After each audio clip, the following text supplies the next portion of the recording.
All right, let's get into it. We usually think of fables as these simple little stories for kids, right?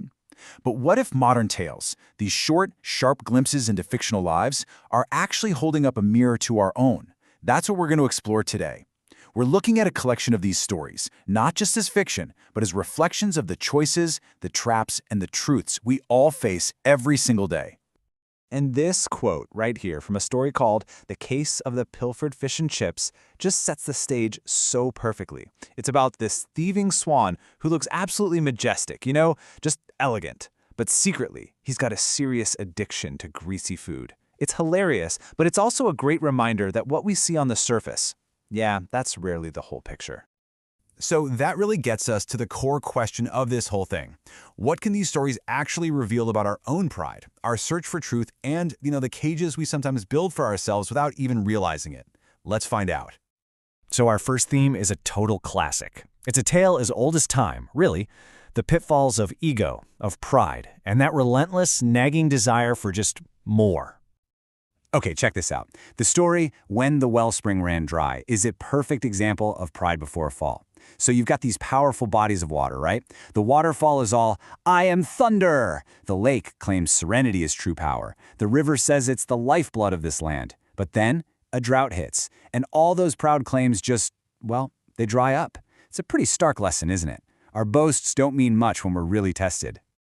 Then, in cracking the nut code, we meet this squirrel. And this little guy has a one-track mind. His goal is simple: more. It's a drive we can all kind of get, right? That need to prepare, to save up, to feel secure.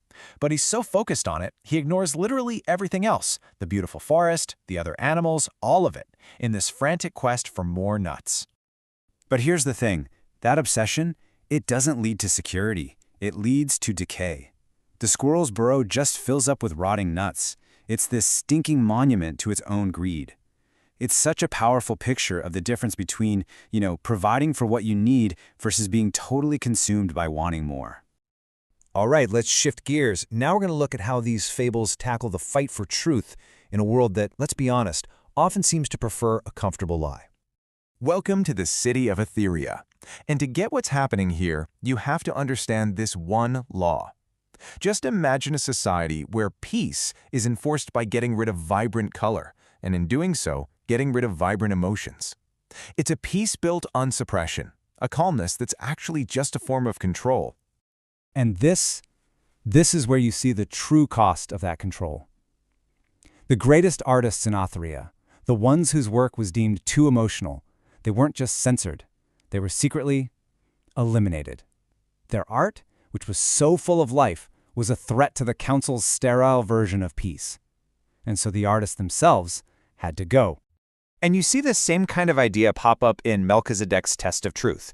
Here, you've got this outsider, Akkad, who tries to grab power, not with an army, but by claiming that God himself wants him to be king.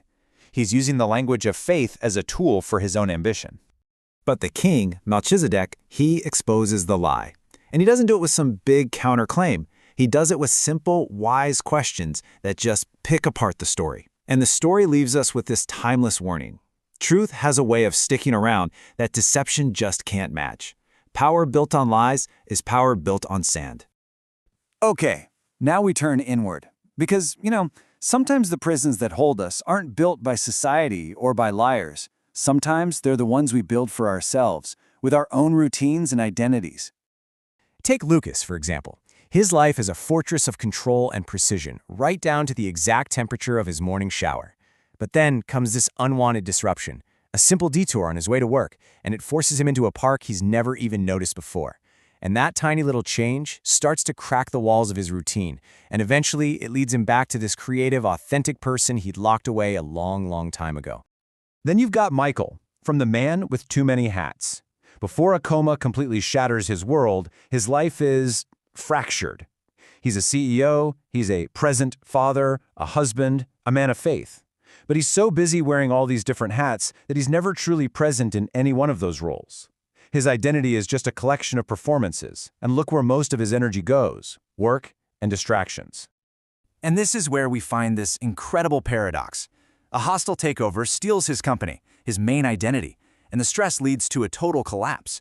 But this loss, This thing that looks like a tragedy, it's the very thing that sets him free.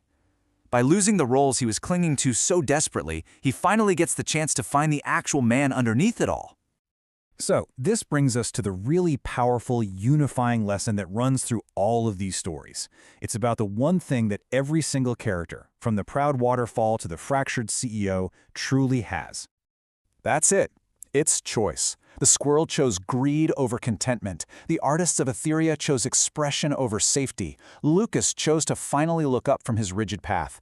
Every single one of these stories pivots on a single, powerful decision. And no story shows this better than The Richest Man in the Graveyard. It gives us this brilliant analogy. Imagine waking up every morning and seeing the remaining seconds of your life displayed, like a bank balance, a finite, dwindling resource. How would you spend it? For most of his life, Mr. Bellamy invests his currency, this time, almost exclusively in himself. But after a chance encounter totally opens his eyes, he makes a different choice. He starts investing his most precious asset, his time, in other people, mending relationships, making connections, finding love. And when his account inevitably, finally, hits zero, he dies fulfilled. He finally understood that the real value of his wealth wasn't how much he had, but how he chose to spend it. He wasn't rich because of what he owned, but because of what he gave away. And so that's where these fables leave us. They remind us that our lives aren't just a series of events that happen to us. We are the authors. Every day, every hour, every choice is another word on the page. The only question is, what kind of story will you choose to write?